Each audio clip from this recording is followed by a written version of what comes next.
Hello friends मु सत्य सत्य स्टडी पॉइंट यूट्यूब चैनल को आपको स्वागत। तो फ्रेंड्स आज आम आलोचना करवा किसी वर्ड्स विषय जो वर्ड्स गुड़िक आपण मान नहीं इंग्लिश ट्रांसलेशन करें एवं आपणकर स्पीकिंग पावर को बढ़ाई पारे। तो फ्रेंड्स वीडियो को स्किप करेंगे ना, संपूर्ण भाव देखिए, बहुत ही जरूरी अच्छी। तो फ्रेंड्स ये चलतु आ वीडियो को डेरी न वीडियो को संपूर्ण भाव स्टार्ट करवा। तो चलतु ए।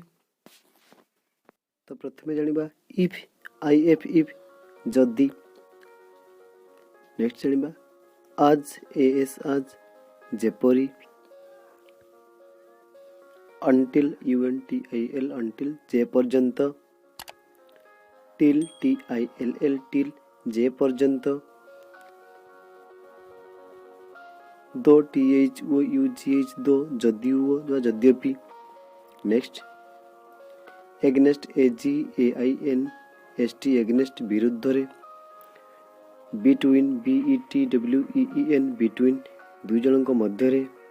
Back BACK back पछरे। On ON on ऊपरे।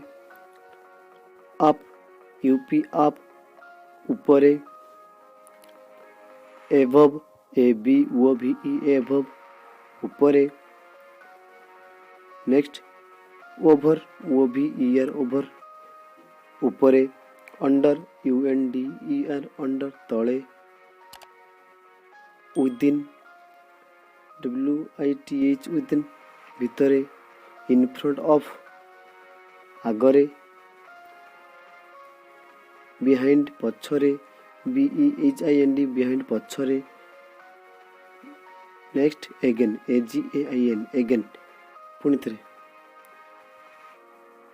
तो फ्रेंड्स वीडियो संपूर्ण देखु आप निहत जरूरी। यदि वीडियो भल लगी था निश्चित भाव चैनल सब्सक्राइब करेंगे और वीडियो कमेंट द्वारा जनइबे किपर लगे। मो पाखे बेल टी